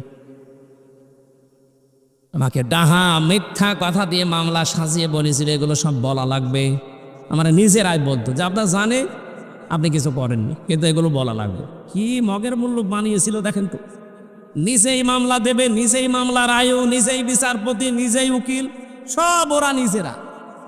আর এই যে অ্যাডভোকেট যে কয়টা, এ কি এ পুতুল হয়ে দাঁড়িয়ে থাকে, এদের কথা কোনো দাম ছিল 15.5 বছর? কিচ্ছু না। ওরা সব নিজেরা, ম্যাজিস্ট্রেট ওদের নিজেদের, মামলার আয়ু যে পুলিশ সে ওদের নিজেদের, বিচার যিনি করবেন জজ সে ওদের নিজেদের, যে বাধা দেবে মামলা সে ওদের নিজেদের। তো সেখানে ন্যায় বিচার আপনি পাবেন কি করে? আর বলি ছড়া তো আমরা ন্যায় বিচার কায়েম করে দেখাচ্ছি, এই ছিল ন্যায় বিচার। কত বড় নাটকবাজ এই মহিলা, আমি নাম ধরে বলছি। মরহুম এম ইলিয়াস আলীর সন্তানকে বুকের ভেতরে নিয়ে বুঝ দিচ্ছে যে তোমার বাবাকে খোঁজ করে দেওয়া হবে, অথচ তাকে সে সময় মেরে ফেলা হয়েছে। আপনি এত বড় নাটক করলেন কি করে? পরিমণিরে বাদ দিয়ে ওনারে দেওয়ার দরকার। আপনি সিনেমা করেন, কথা বলেন এখানে। আমার তো শরীর শিউরে উঠতো যে মানুষ এভাবে থাকে কি করি। আমার এই কয়দিনে না বিশ্বাস উঠে যাচ্ছে। আর এরা এখন শুনলাম 14 বছর, কেউ 12 বছর, কেউ 10 বছর, 8 বছর পড়ে আছে। মাঝে মাঝে রাতের বেলা একটা আওয়াজ দিত, এরকম একটা আওয়াজ আসে। যেহেতু মাটির নিচে আওয়াজ তার উপরে আসবে না। কখন আজান হয়, কয়টা বাজে আমরা কিচ্ছু জানি না। ব্যারিস্টার আরমান বলে নাই যেটা কোন বছর, এটা তো 24 সালও তাও জানি না, এটাতে কোন মাসও জানি না, এটা হচ্ছে কি বার, কয়টা বাজে কিচ্ছু জানেন। আন্দাজে নামাজ পড়তাম আমি, 4 ওয়াক্ত নামাজ আন্দাজে পড়ছি, কিচ্ছু জানি না। 11 ঘন্টা মারে টাঙিয়ে রেখেছি, চোখে কালো কাপড় বেঁধে, পেছনে হাত ওই হ্যান্ডকাপ দিয়ে, মাজায় দড়ি দিয়ে 11 ঘন্টা দিয়েছে। অথচ আমি জানি না কিচ্ছু, ওরা নিজেরাও জানে। বারবার আমার এসে বলতো আপনি কিচ্ছু জানেন না। আমরা জানি, কিন্তু যা বলতে বলছি এটা উপরের নির্দেশ, বলা রাখবে। কি অবিচারটা করলেন আপনি? ইত্তাকি দাওয়াতাল মাজলুম, আল্লাহ বলেন নবীজিকে বলাচ্ছেন, হে নবী বলেন যে তোমরা চাই করো মজলুমের বরদোয়া থেকে বেঁচে থাকবা। ফাইন্নাহা লাইসা বাইনাহু ওয়া বাইনাল্লাহি হিজাব, মজলুমের ভেতরে আর আল্লাহর ভেতরে কোনো পর্দা থাকে না, ও বললেই কবুল হয়ে যায়। এই বিডিআর হত্যার নাম করে শত মানুষকে বিনা কারণে আপনি 14 বছর জেলে রেখেছেন। ওদের এই শব্দ আরো সে যায় না। হাজার হাজার আলেমের চোখের পানি, সেজদার পানি, সেজদায় যে কান্নাকাটি, এগুলো আল্লাহ কি হা করে বসে আছে, উনি শুনবে না? আল্লাহ বলেন আসমাউ ওয়া আরা, আমি সব শুনি, সব দেখি, আমি শুধু ছাড় দিয়েছিলাম ওদের। এ নবী আপনি কি মনে করেন যে আমি জালেমদের সম্পর্কে কোনো খোঁজ রাখি না? ওয়ালা ইয়াহসাবান্নাল্লাযীনা কাফারু ওয়ালা ইয়াহসাবান্নাল্লাযীনা যালামু, কি মনে করেন যে জালেমদের সম্পর্কে আমার কোনো খবর নেই? সবচাইতে বেশি খবর রাখে আমি জালেমদের। এই জন্য জালেম যারা, আমি আবার বলছি, দুনিয়া তো শেষ আপনাদের, আখেরা তো শেষ। এরকম একটা কঠিন জায়গায় রেখে আপনি জানা শোনার পরেও বাড়ি সেই আপনি ঘুমাতেন, কোরআন শরীফ পড়তেন, নামাজ পড়তেন, তসবিহ টিপতেন, এগুলো সব মিথ্যা কথা। এখন প্রমাণ হয়েছে যে আপনি লাল পানি খেয়ে ঘুমাতেন।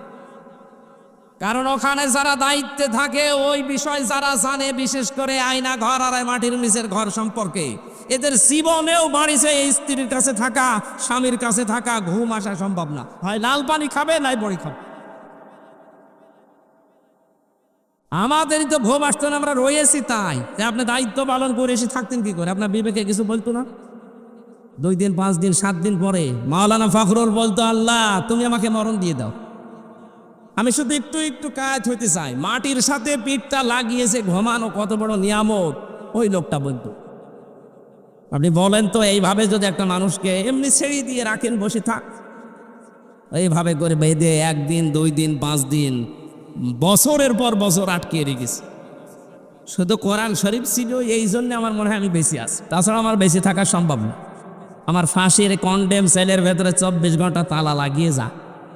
দুনিয়ার কোনো হিসাব আমি জানতাম না। কেউ আছে বাইরে, কেউ মরে গেছে। জেল থেকে বের হয়ে শুনলাম আমার 5 জন আপনজন মরে গেছে, আমি জানি না। আমার দাদা, আমার নানা, আমার নানি, আমার চাচাতো ভাই আর একটা শালা, কিচ্ছু জানি না। এসে জানলাম যে ওরা মারা গেছে। কি করতে আপনি এই জুলুমটা করলেন? আমি কি করেছিলাম এত? আমি আপনার মেয়ে নিয়ে চলে গেছি, পাকা ধানে মই দিয়েছি। আর অপরাধ ছিল এই যে কোরআনের কথাগুলো যেই ফোর্সে বলা দরকার আমি ওই ফোর্সে বলেছি, তাও সরাসরি না। ওই যে এমপি সাহেব বলছিলাম একটু ঘুরিয়ে বলতাম, কিন্তু শয়তানদের তো বুদ্ধি আছে, যতই ঘুরিয়ে বলে বুঝতে পারি। যাতে মাতাল হলো তারা ঠিক আছে।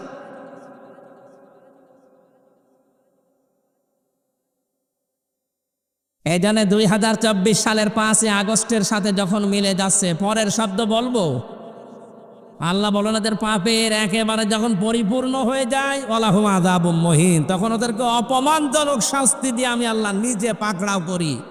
এমপি সাহেব বলছিলেন যেটা ওইটাই, কালামানিককে আল্লাহ ওইভাবে ধরিস। এত অপমান পৃথিবীতে কেউ হয়েছে বলে আমার মনে নেই।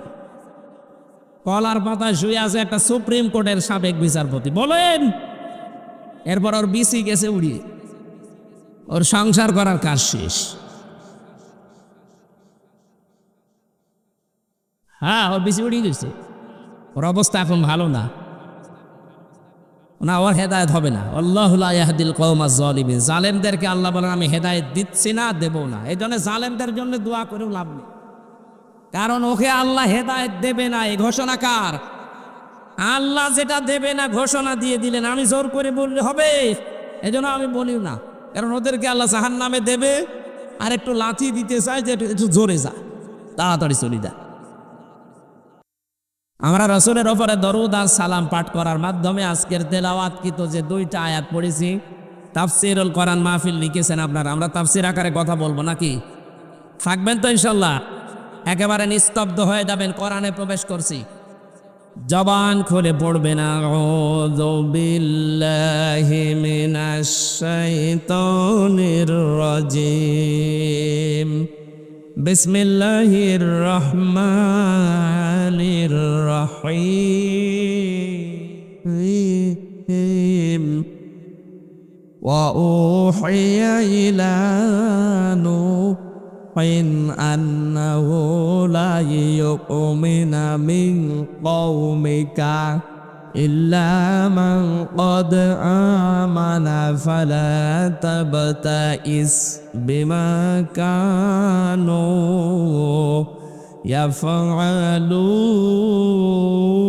ইয়াফআলুন। সূরা হুদ আয়াত নম্বর 36। কোন সূরা এটা? আরো জোরে বলেন। এটা একটা নবীর নাম।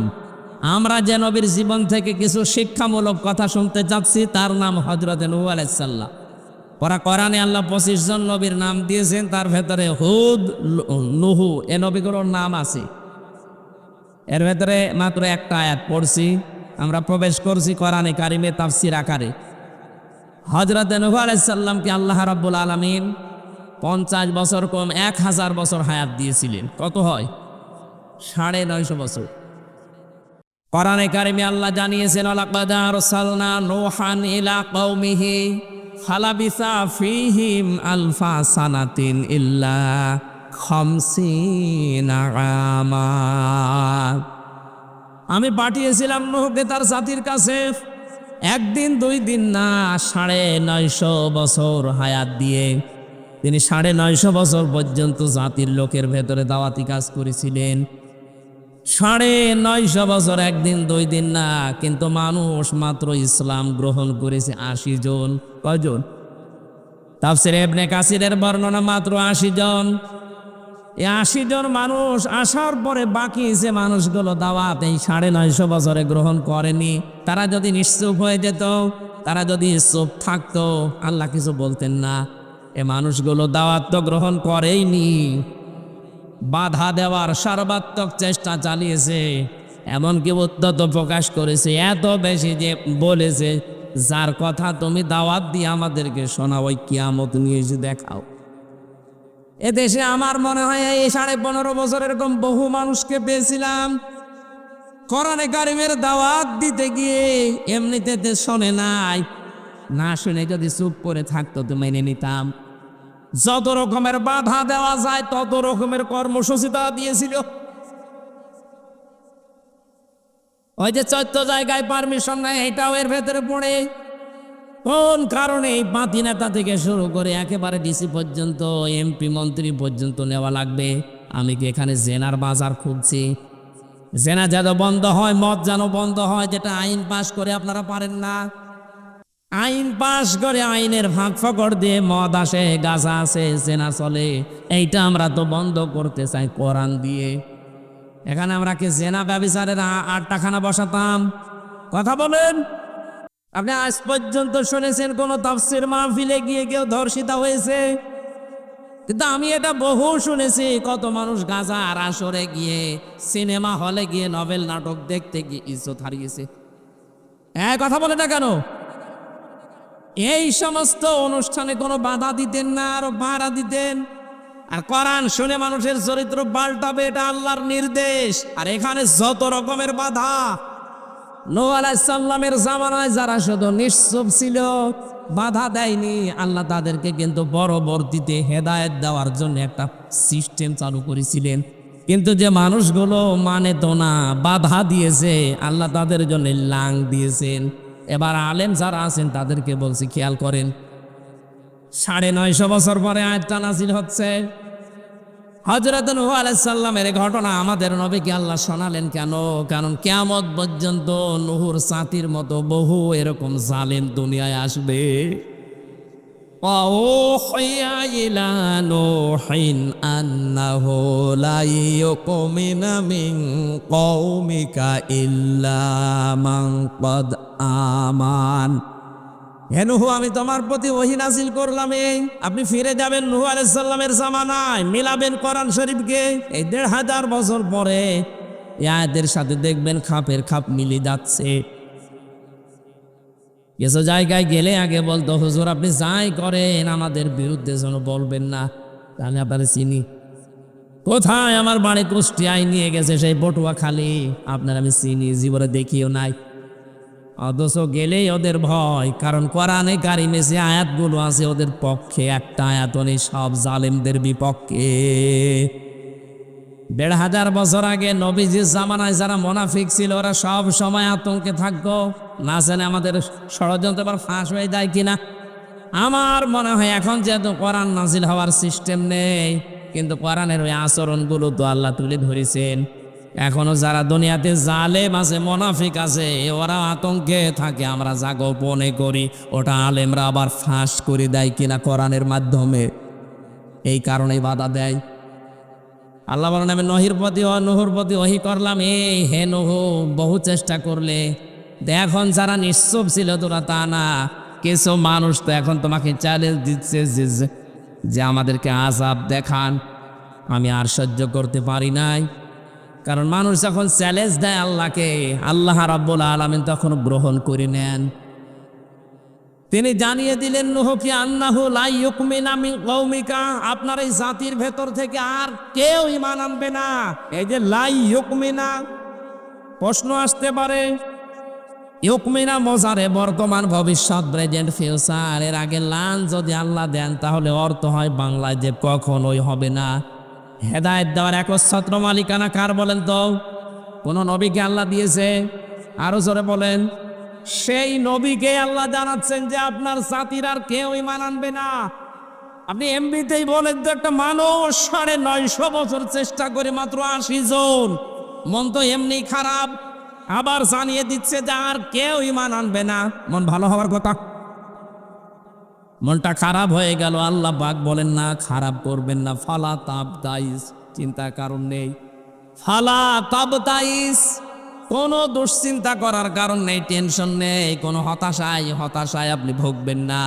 বিমা কানু ইয়াফআলুন, ওরা চাচ্ছে, ওরা যা করছে ওটা করতে দিন, আমি দেখতেছি। আল্লাহ পাক ওই সময় নূহ আলাইহিস সালামকে আদেশ দিলেন, ওয়াসনাইল ফুলকা বিআয়ুনিনা ওয়া ওয়াহয়িনা ওয়ালা তুখাতিবনি ফিল্লাযিনা যালামু ইন্নাহুম মুগরাকুন। একটু ভালো করে শুনবেন, এই আছেন তো আছেন। হযরত নূহকে আল্লাহ বললেন, ওরা সেটা চাচ্ছে, আমি ওইটা ওদেরকে আবার দেখাবো।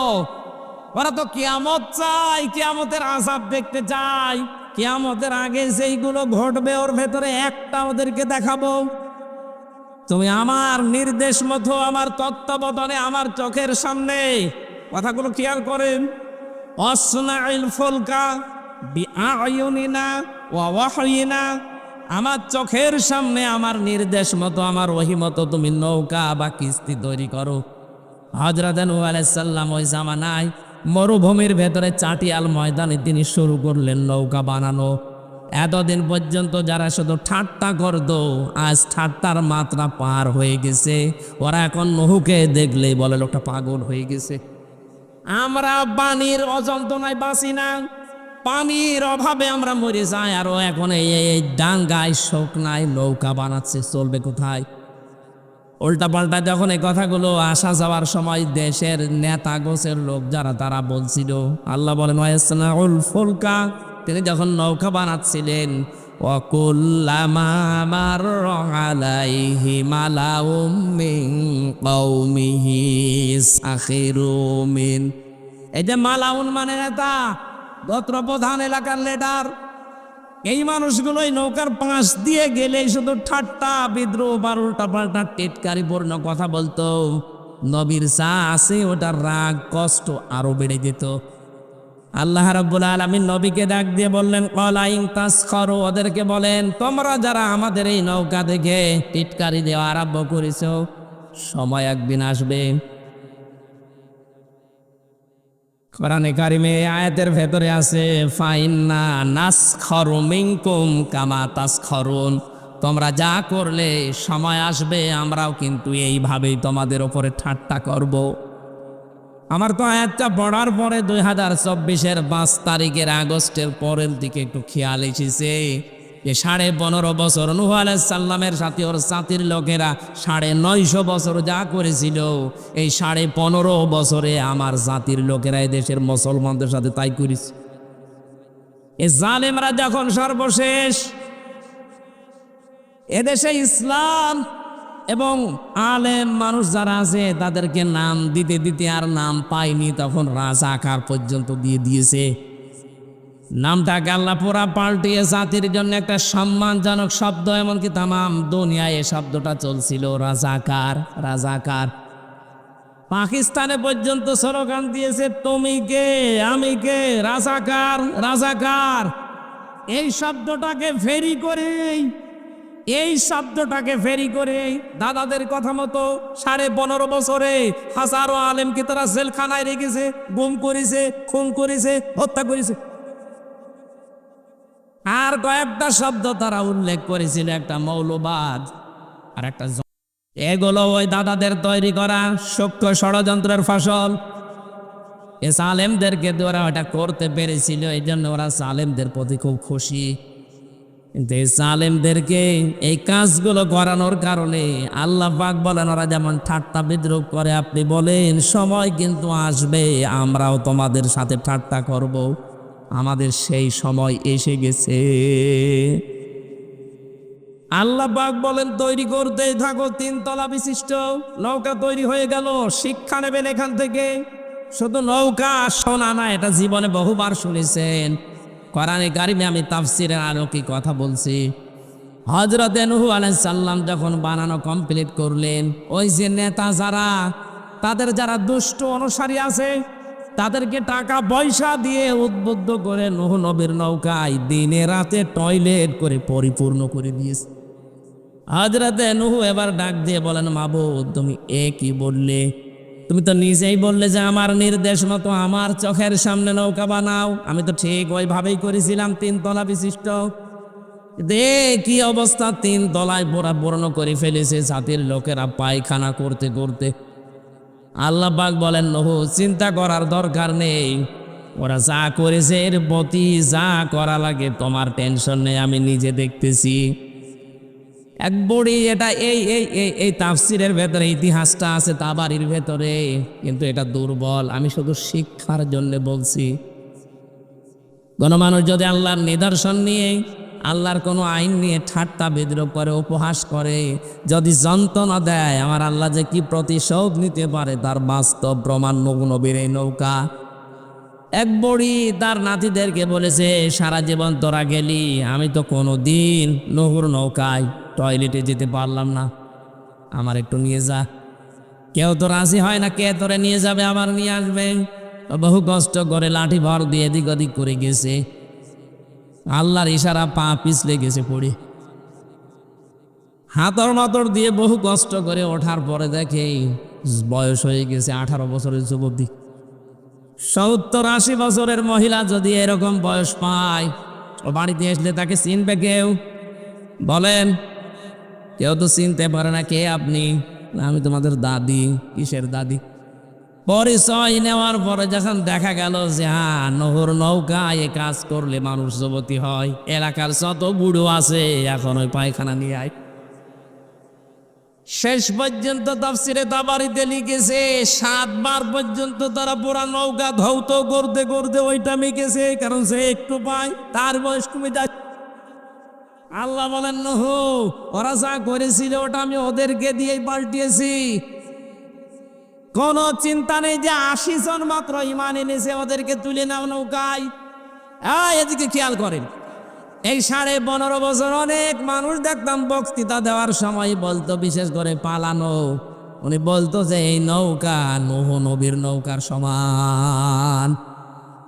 আর এসে তো নাম বললেই হবে নূহ নবীর নৌকার মতো। এটা নূহ নবীর নৌকায় আল্লাহ বললেন, সাবধান নূহ, হে নূহ, এর ভেতরে তোমাকে তুলতে বললাম কাদেরকে? ফাসাউফা তা'লামুনা মাইয়াতিহি আযাবুন ইউখজিহি ওয়া ইয়াহিল্লু আলাইহি আযাবুম মুকিম হাত্তা ইযা জাআ আমরুনা ওয়া ফারাত তান্নুর ফাসলুফ কুলনা হামিল ফিহা মিন কুল্লিন যাওজাইনি ইসনাইনি ওয়া আহলাকা ইল্লা মান সাবাকা আলাইহিল কওলু ওমান আমান। একটু খেয়াল করেছো, আল্লাহ নির্দেশ দিচ্ছেন নূহ, পানি কিন্তু আসবে। এবার আমি আল্লাহর ভাষা যেটা ছিল তান্নুর, তান্নুর মানে চুলা থেকে পানি ওঠা, চুলা থেকে স্বাভাবিকভাবে আগুন বের হয়, তামাম দুনিয়ায় ওই সময় আগুনের পরিবর্তে পানি আল্লাহ তুলে দিলেন। পানির ফোয়ারা যখন আরম্ভ হয়েছে, উপর থেকে পানি পড়তেছে, পুরা এলাকা পানিতে থই থই। হযরত নূহ আলাইহিস সালাম এক বুড়িকে বলেছিলেন, বুড়ি মায়ে 80 জনের ভেতরে আপনিও একজন আছেন। গজব আসবে, বন্যা আসবে, তুফান আসবে, এই কথা বারবার বলতেন নূহ নবী জাতির কাছে। এটাও দুর্বল হাদিস, আমি শিক্ষার জন্য বলছি। তাওয়াক্কুল করলে কি হয় তার? এ বুড়ি ডাক দিয়ে বলেছে, নূহ, তোমার তুফান যখন আসবে আমাকে একটু জানাবে, আমি সতর্ক হয়ে থাকবো, আমার একটু নৌকায় নিও। হযরত নূহ আলাইহিস সালাম যে 3টা কথা আল্লাহর কাছে শুনলেন, যে একতলার ভেতরে তোমার আহাল পরিবারের যারা আছে তাদেরকে নাও, কিন্তু সাবধান, আহালের ভেতরে তোমার সন্তান ইয়াউম বা কেনান এবং তোমার স্ত্রী, এদেরকে নিতে পারবে না। 2 নম্বরে ওই 80 জনকে আর এক তলায় নাও, কারণ এগুলো সব ইমানদার। আমার প্রশ্ন হচ্ছে, নৌকায় উঠতে হলে, নূহ নবীর নৌকায় আল্লাহ পাক কোনো বেঈমানকে তুলতে বলেছিলেন? আরো জোরে, নৌকায় উঠতে হলে ইমানদার হওয়া শর্ত। অথচ 15.5 বছর নৌকায় যা উঠেছে, একটা ইমানদার দেখান তো, প্রত্যেকটাই বেঈমান। দরবেশকে ইমানদার মনে করছেন, 36,000 কোটি টাকা মারিং কাটিং করিস, ও তো বড় বেঈমান ওইটা। বাকিগুলো তো বাদই দিলাম। দরবেশের যদি এই হাল হয়, যেগুলো দরবেশ চরিত্র আছে, যারা কবিরা গোনা জানা শোনার পরে যখন করে, তখন তাদের কাছ থেকে আল্লাহ ঈমান তুলে নেয়। আপনি জেনা করা কবিরা গোনা জানেন, জেনে শুনে যদি জেনা করতে যান, যতক্ষণ জেনায় থাকবেন, চুরি করা কবিরা গোনা জানেন, যতক্ষণ চুরিতে থাকবেন ওই সময় ঈমান বের হয়ে চলে যায়। তাহলে ঈমান যখন না থাকে মানুষ তখন কি? বেঈমান। বলেন বলেন, ঈমান যখন না থাকে মানুষ তখন কি? যতক্ষণ আপনার অপরাধ থেকে বিরত না হবেন ততক্ষণ আপনার ঈমান আসবে না। আপনি 15.5 বছরের জুলুম একটাও কবিরা গুনাহ, এই জুলুম থেকে আপনি এখনো পর্যন্ত পিছপা হননি। যতক্ষণ পর্যন্ত জুলুম থেকে বিরত না হবেন ততক্ষণ আপনার কাছে ঈমান আসবে না। আরো জোরে বলেন, তাহলে ঈমান যদি না আসে আপনি কি?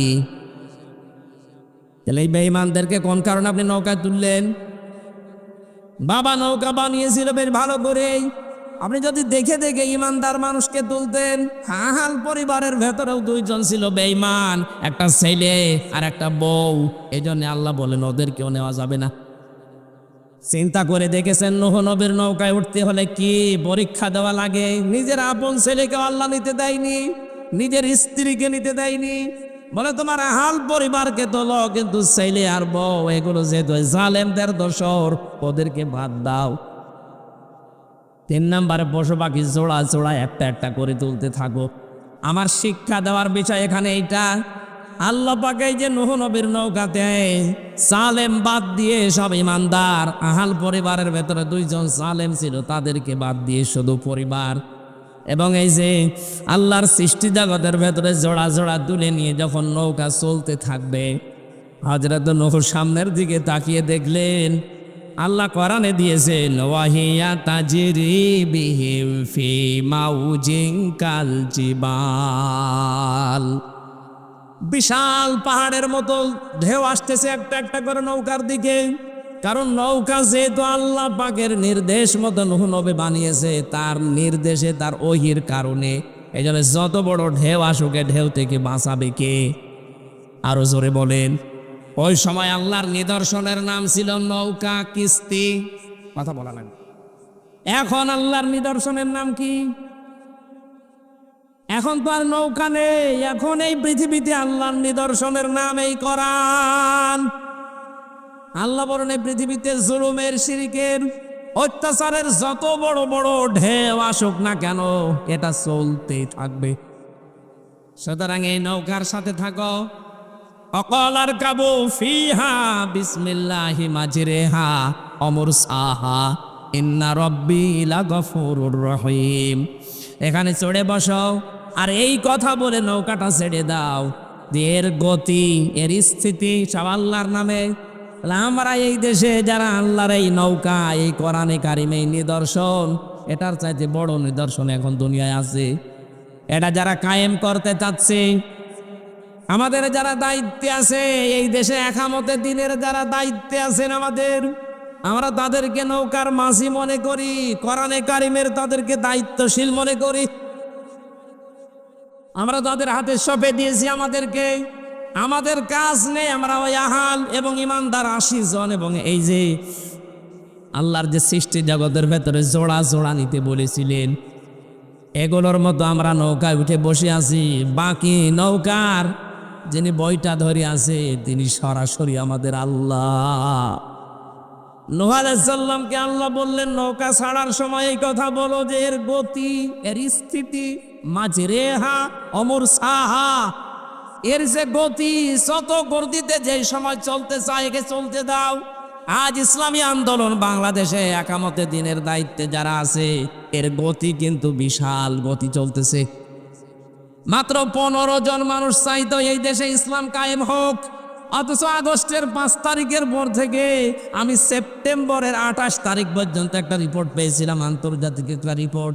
এই দেশে 100 জনের 58 জন মানুষ ওই সময় চাইতো যে দেশে ইসলাম কায়েম হোক। এখন সংখ্যা আরো বেড়ে গেছে। সুতরাং এর গতি যেভাবে চলতে চলতে দেন। অমর সাহা, এর স্থিতি মানে কোথায় কোথায় থামবে এটা আপনার চিন্তা করার দরকার নেই।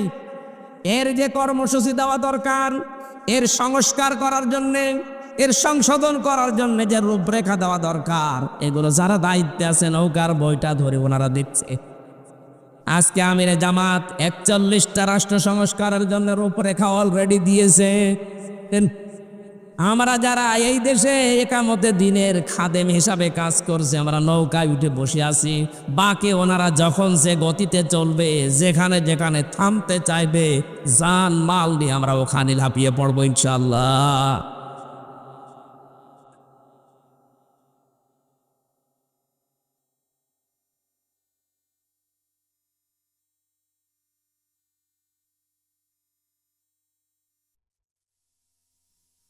আমি আয়াতটা পড়েছিলাম যেখান থেকে সেই শিক্ষাটা এবার বের করছি। হযরত নূহ যখন নিজের ছেলেকে দেখলেন এত বড় বিশাল ঢেউয়ের ভেতরে পড়ে একবার ডুবে যায়, আবার ভেসে ওঠে। অনাদানু হবনু হনিবনাহু ওয়া কানা ফি মাযিলি ইয়া বুনাইয়ার কাম মা'ানা ওয়ালা তাকুম মা'আল কাফিরিন। এই কঠিন অবস্থায় হযরত নূহ আলাইহিস সালাম তার সন্তানকে দেখে বললেন, ওই কাফেরদের সাথে থাকার দরকার নেই, আমাদের সাথে চলে এসো। আল্লাহ সঙ্গে সঙ্গে তাকে সাফ জবাব দিয়েছিলেন, ওয়ালা তুখাতিবনি ফিল্লাযিনা যালামু। 950 বছর তোমাকে মানে নাই, শুধু মানে নাই তা না, জুলুম নির্যাতন যত রকমের করা সব তারা করেছে। এখন আমি আল্লাহ যেহেতু তাদের পাপের কারণে ধরেছি, তাদেরকে আমি ডুবাবো। এই কঠিন অবস্থা দেখে আমার কাছে তাদের ব্যাপারে কোনো কথা বলবে না। সুতরাং আমাদের সেই সময় এসে গেছে। আজ এই দেশে অনেকে নিজেদেরকে উদারপন্থী প্রমাণ করতে গিয়ে জালেমদেরকে মাফ করে টাকা পয়সা খেয়ে নিজেদের দলের ভেতরে নিয়ে নিচ্ছে। এটা কোরআন বিরোধী কাজ। ওয়ালা তুখাতিবনি ফিল্লাযিনা যালামু। জালেমরা যত কষ্ট যন্ত্রণা মুসিবতে থাক, ওদেরকে বাঁচানোর চেষ্টা করা হারাম। জালেমদের পক্ষে কোনো কথা নাই। আল্লাহ বলেন ওদের পক্ষ হয়ে কোনো কথা বলবা না। যদি বলো ছেলেকে, তোমার নবুয়তের নাম কেটে দেবে। আল্লাহ যদি এ কথা হাজার হাজার বছর আগে নূহ আলাইহিস সালামকে বলতে পারে যে জালেম যারা, ছেলে হোক বউ হোক দলের লোক হোক, কথা বলা যাবে না তার পক্ষে, সে সময় এখন আসে না। সারা বাংলাদেশে জালেমদের একই অবস্থা। ওরা এখন একটু টাকা পয়সা যায় এতদিন কামিয়েছে, ওইটা বিভিন্ন মানুষকে দিয়ে দলে ভেড়ার চেষ্টায় আছে। না, জালেমদের কোনো ক্ষমা নেই, ওদের তালিকা করে টাঙিয়ে দেবেন। কোন জালেম যেন প্রতিষ্ঠা না পায় কিয়ামতের আগে এই দেশে। কথা বলেন। আল্লাহর আয়াত ওভারটেক করে কাজ করেন, আবার কপাল পড়বে। ইন্না রাব্বি লাগাফুরুর রহিম। হযরত নূহ আলাইহিস সালাম বললেন, আমার রব রহিম গফুর। কেন বললেন? কারণ ওই যে নৌকা বানা থেকে শুরু করে পর্যন্ত অনেক ত্রুটি বিচ্যুতি হয়তো হয়ে যেতে পারে। ইসলামী আন্দোলনে আল্লাহ আমাকে অনেক দয়া মায়া করে নিয়ে এসেছে, কারণ বহু মানুষ আমার মতো তারা দিন কায়েমের আন্দোলনে নেই। দিন কায়েমের জন্য আন্দোলন করা নফল না ফরজ? এই ফরজ কাজে আল্লাহ অনেককে আনে নাই, আমাকে এনেছে। আমি যে চেষ্টা করছি, যে কর্ম করছি, এর ভেতরে ভুল ত্রুটি থাকা মানুষ হিসাবে স্বাভাবিক। এই জন্য উনি আল্লাহকে কি সুন্দর নাম দিলেন, ইন্না রাব্বি লাগাফুরুর রহিম। আমরাও সব সময় এই দোয়াটাই পড়ি, আল্লাহ কাজকর্ম করছি যা, হয়তো চেষ্টা চালাচ্ছি, ভুল ত্রুটি হয়ে যেতে পারে, গফুর আর রহিম নামের খাতিরে আমাদের মাফ করে দাও। বলেন আমিন। আমার কথার অর্থ কি বোঝা যাচ্ছে? আমরা যেহেতু কেউ এই দেশে এই পৃথিবীতে কোরআনের মালিক না, আমরা সব কোরআনের খাদেম। জীবনের শেষ দিন পর্যন্ত চেষ্টা চালিয়েই যেতে হবে কি করে আল্লাহর বিধানের জমিনে কায়েম করা যায়। 53 বছর তো আপনারা দেখেছেন, বাবা চালিয়েছে, স্বামী চালিয়েছে, চাচা চালিয়েছে, ভাবি চালিয়েছে, বুবু তো চালালো। এখন শুধু দেখতে বাকি আছে কোরআন দিয়ে দেশ চললে কেমন দেখা যায়। আমার জীবনের সবচাইতে বড় আশঙ্কা, আকাঙ্ক্ষা, আশা, তামান্না এই চর্ম চোখে যেন দেখতে পারি যে আল্লাহর কোরআন দিয়ে 56,000 বর্গ মাইল চলছে। এটা কারা কারা দেখতে চান? দেখতে যাই। লিল্লাহি তাকবীর।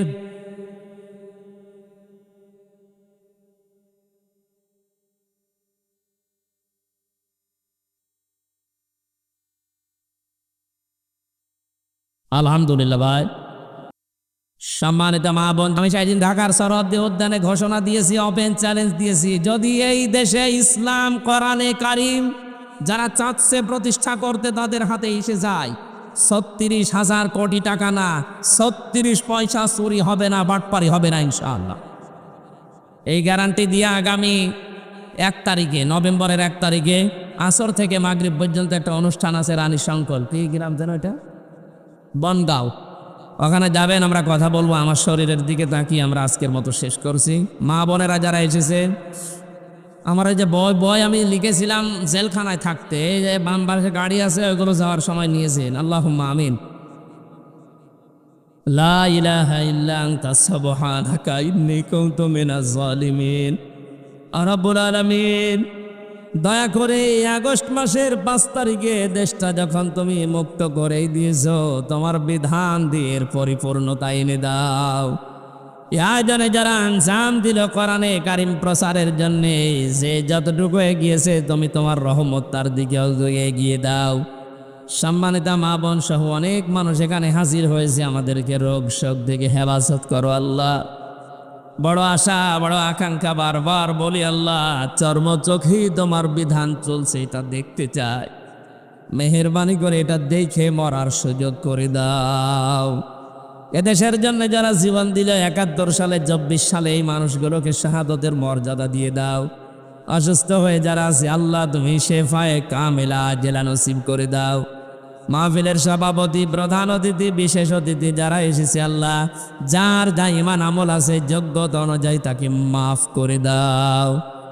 আমি নিজে অসুস্থ, আমার স্ত্রী সন্তান হাসপাতালে পর্যন্ত এখনো ঢাকাতে পড়ে আছে। আল্লাহ মেহেরবানি করে কোরআনের ইচ্ছে তাদের শেফায়ে কামেলা জেলা নসিব করো।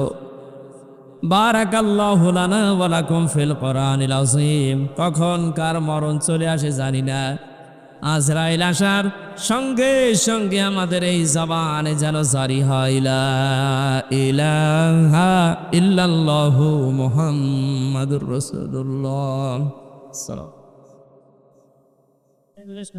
বইটা আছে গাড়িতে যাওয়ার সময় বইটা নিয়ে যান, কাজে লাগবে। ওখানে অনেক তথ্য